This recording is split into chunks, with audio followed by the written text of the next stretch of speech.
Hi there. Let me talk a little bit about a new development that I think is very significant, although it's completely out of the scope of most people that are thinking about financial system and democracy, all that stuff.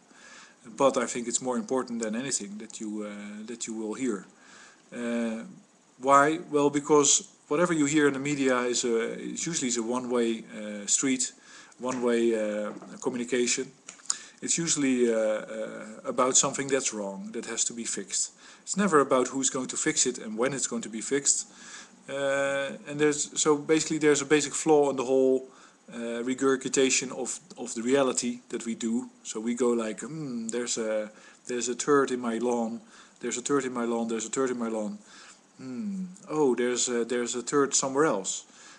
In somebody else is also a problem. So we go from problem to problem and we never reach a solution because we don't have any mechanism, any lever to push or pull to do anything, and there's no immediacy in our ability to respond. And we are not a group usually. Facebook is changing that a little bit. We now can clearly identify the group that we are in. But the problem with that is, of course, it's all in the hands of the commercial interest, and they are basically, denying us all the private. Well, it's not really true, but denying us the most of the benefits of the system.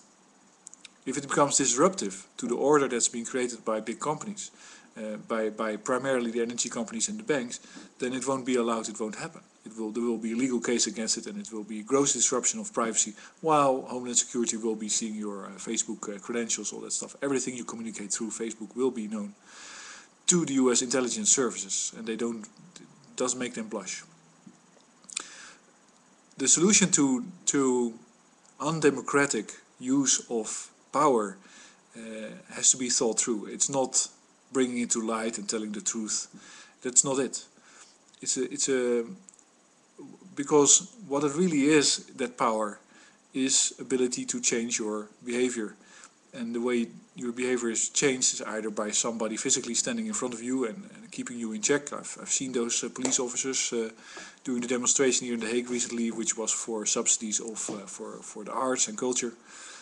Completely out of place goons that behaved very robotically. And later on there was another demonstration where they actually got into a fight with demonstrators after the demonstration, because there was nothing. They had to practice the fighting. I think that's what their mandate was.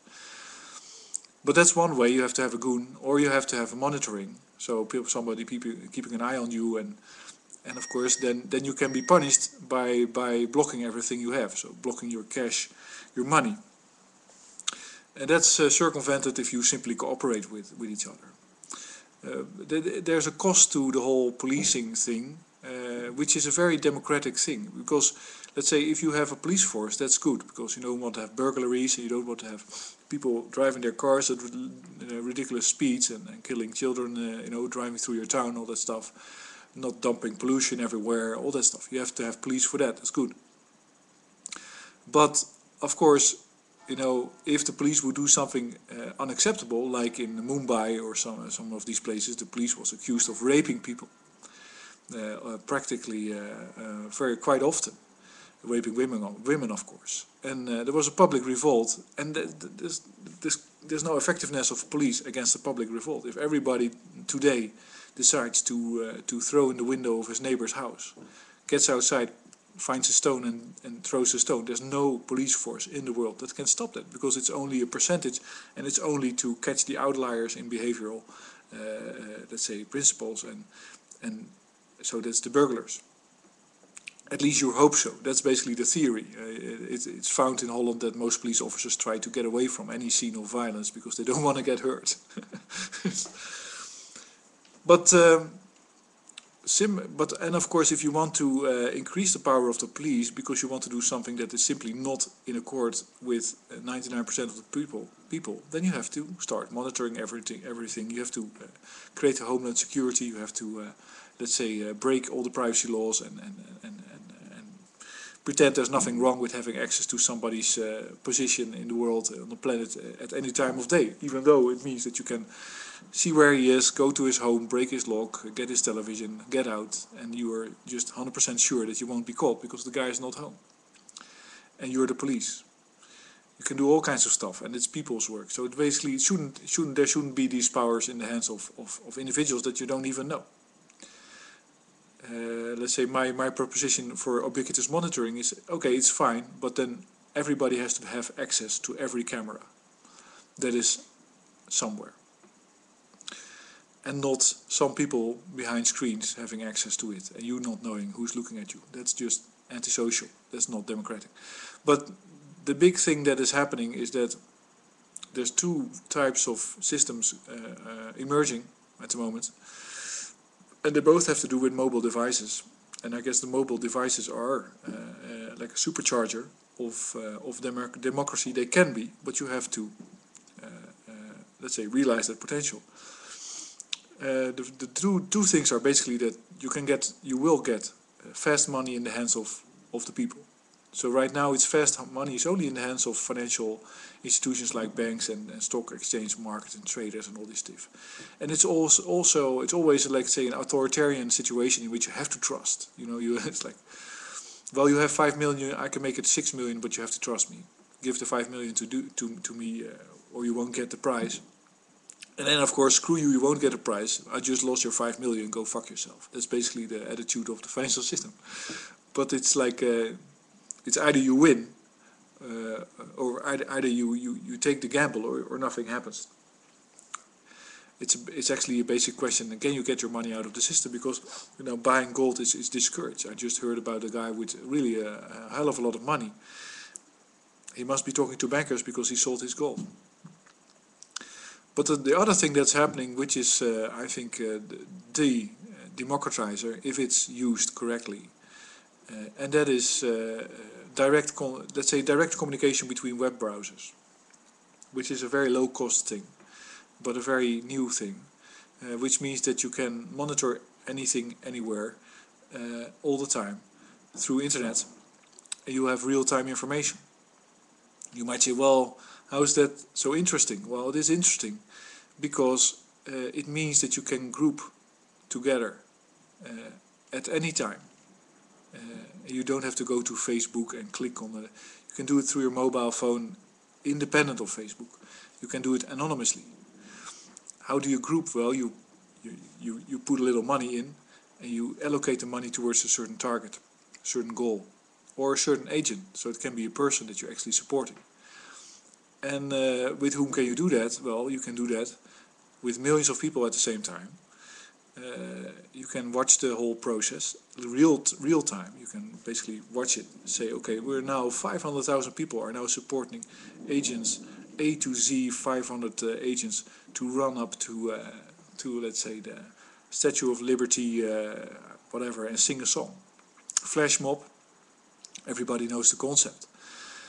But make it interactive and make it independent of the financial systems. And it becomes a whole different story. And I think, so I just, I'm a bit slow with IT actually, but I learned about this whole browser-to-browser direct communication. And I think that that's basically, together with fast money in the hands of the people, which means that you can easily transfer money from one account to another. At a very low cost, or actually at no cost. You can basically set up a system where you have no cost to do that. Those two things are the democratizers. They can be the democratizers, because those two things do two things, of course, because they're two things. And again, many things, of course, because first of all, they allow instant organization and monitoring of a democratic group, of a part of the demographic, and they allow instant exertion of power in terms of financial power. But it can also be all kinds of other power. Like say, okay, well, there's this guy, he stole gasoline from the gas station, and we have the gas watch people that don't like that to happen, and they block the road, down the road immediately, because they immediately see that this is happening. And they can immediately feedback, okay, I'm here. That's a whole different type of society. So I guess the challenge is to do this before, and I think that's not impossible, to activate this type of democracy before you get the other type of democracy, which is the fossil fuel dependent police state democracy, which is not democracy, of course, which is you're monitored everywhere, and somebody will introduce a law that prohibits you from creating a group of more than let's say 10 people through mobile instant communication, because that's criminal behavior. Let's say that's the way that could easily happen. Somebody could easily make such a law. And then of course there would have to be a monitoring agency, and that would all make a shitload of money for people.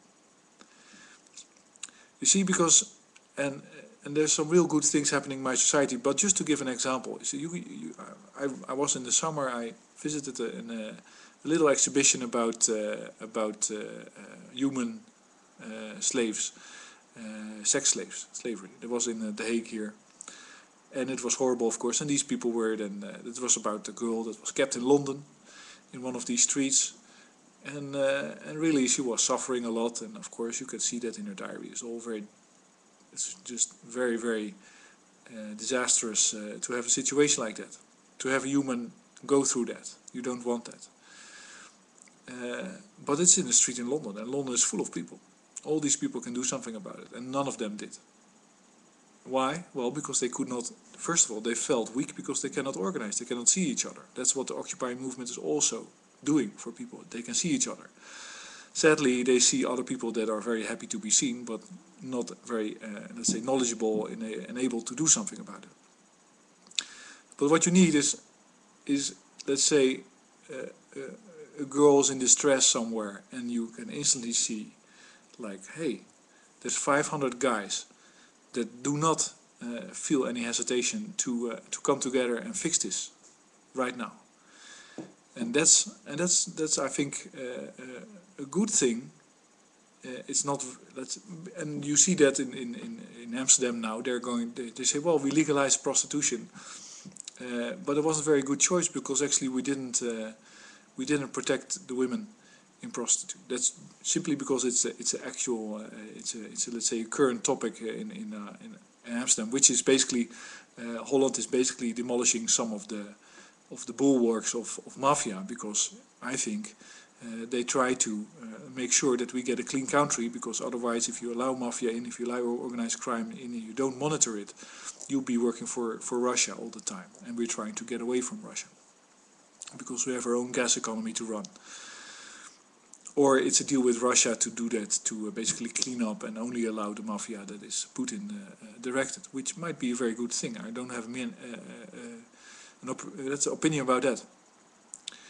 But I do think that this instant contact that people can have with each other, and you already see it with WhatsApp, but what you'll get is a different use of it, can be very useful. And then you can simply say, okay, what army am I? Am I, let's say, what causes do I support?